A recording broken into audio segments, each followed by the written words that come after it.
Nagtipon-tipon ng ilang mga eksperto upang pag-usapan ang makasaysayang desisyon ng Permanent Court of Arbitration kaugnay sa usapin sa West Philippine Sea.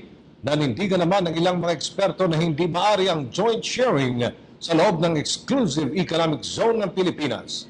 Jervis Manahan sa detalye. Ngayong nanalo na ang Pilipinas laban sa China sa kaso laban sa West Philippine Sea, ang tanong ng marami, ano na kaya ang susunod na mangyayari? Paliwanag ni Supreme Court Associate Justice Antonio Carpio sa isang forum na isinagawa sa UP College of Law, dalawang senaryo ang kanyang nakikita. Una, ang optimistic scenario, kung saan magko-comply ang China sa naturang ruling. Kung ito ang mangyayari, mareresolba na ang tensyon sa West Philippine Sea at sa mga bansang may interes sa sea features nito. May mga insidente na raw kasi sa kasaysayan kung saan sinabi ng China na hindi sila susunod sa ruling ng International Court. Pero makalipas ang ilang taon, susunod din naman daw sila dito.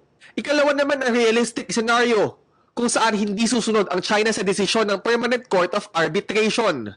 Kung ito naman ang mangyayari, pwede raw magsampa ng kaso ang Pilipinas para mapagbayad ng danyos ang China sa mga nasira nilang marine resources na bahagi ng Exclusive Economic Zone ng Pilipinas.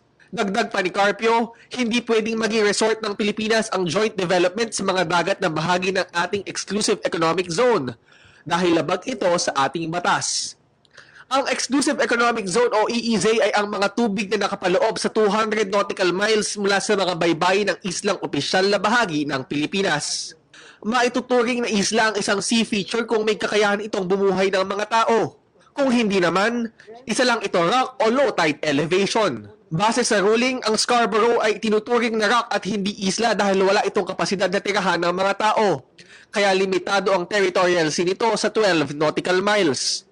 Hindi saklaw ng PCA ruling kung anong bansa ang nararapat na magmay-ari sa mga pinag-aagawang sea features, gaya ng Spratlys at Scarborough, dahil wala na ito sa jurisdiction ng korte.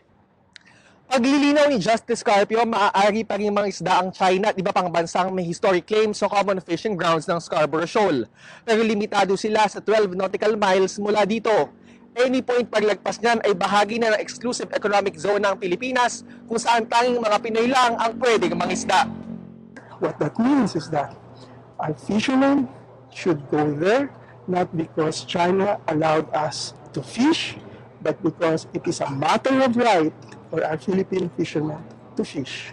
May mga mangingisdang Pinoy na sumubok na mangisda sa Scarborough Shoal, pero muli silang itinaboy ng mga taga-China.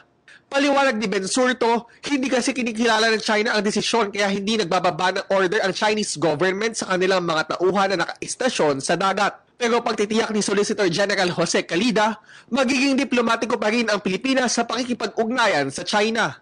We will use all peaceful means through diplomacy. That will be done soon. As you can see, there will be meetings. In fact, our foreign secretary is going to attend the ASEM. Dumalo rin sa naturang forum ang ilan pang eksperto sa maritime rights at international law gaya ni na dating Foreign Affairs Secretary Albert De La Rosario na nagpasalamat pa kay dating Pangulo Aquino at Hi! Ako si Ria Fernandez. Mag-subscribe na sa PTV YouTube channel. I-click lang ang subscribe button.